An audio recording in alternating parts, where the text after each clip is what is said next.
సాధారణ సందర్శన జిల్లా విజిలెన్స్ మరియు శానిటరింగ్ prevention of SC ST atrocity committee సభ్యులు కురసింఖ వేణు అల్లె పురుషోత్తం న్యాయవాది స్థానిక బీసీ హాస్టల్ ను సందర్శించారు.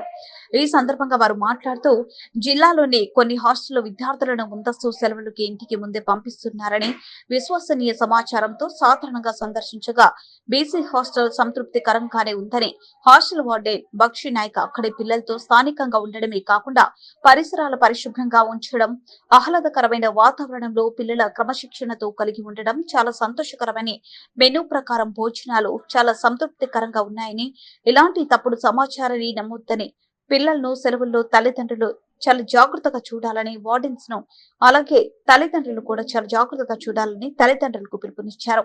ఈ కార్యక్రమంలో ఆదివాసీ దళిత సంఘాల నాయకులు పాల్గొన్నారు.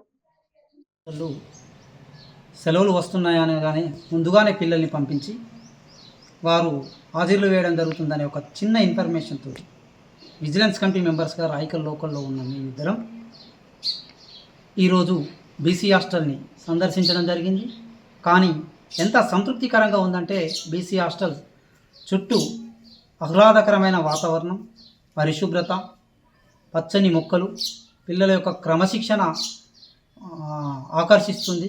అంతేకాకుండా ప్రధానంగా ఇక్కడ ఉద్యోగులు ఇక్కడే నిద్రించి, ముఖ్యంగా వార్డెన్ నుంచి మొదలుకుంటే వాచ్మెన్ వరకు ఇక్కడే నిద్రించి పిల్లల సంక్షేమాన్ని చూస్తుండడం ఇది నిజంగా ఆ రోజుల్లో మాకు కూడా ఇట్లాంటి అవకాశాలు ఉంటే బాగుండనేది అనిపిస్తుంది. టెక్నాలజీ అభివృద్ధి చెందుతున్న ఈ రోజుల్లో మరి వార్డెన్ గారు ఇక్కడ ఉండి పిల్లల్ని ఒక తండ్రిలాగా సంరక్షిస్తూ, వాచ్మెన్ గారు, వర్కర్స్ కూడా ఇక్కడ ఉండి అందుబాటులో వీరికి సేవలు అందించడం సంతృప్తికరం. మరి ఇలాంటి ఏవైనా తప్పుడు సమాచారాలు ఇవ్వకుండా ఈ హాస్టల్కు స్ట్రెంత్ పెంచే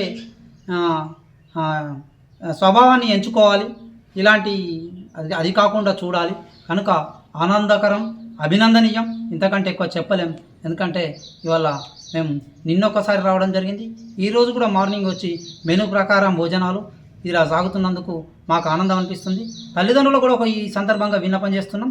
ముఖ్యంగా పిల్లలు రేపు సెలవులు రాగానే ఈతలకు వెళ్ళడం కానీ, పిల్లల్ని ఆ దుర్గామాత రాత్రోత్సవాలలో పిల్లల్ని పూర్తిగా గాలికి వదిలేయకుండా వాళ్ళని కంట్రోల్, ఇక్కడ ఎలా హాస్టల్లో కంట్రోల్ పెట్టిరో అట్లా కంట్రోల్ పెట్టి మళ్ళీ తిరిగి సెలవుల అనంతరం మొదటి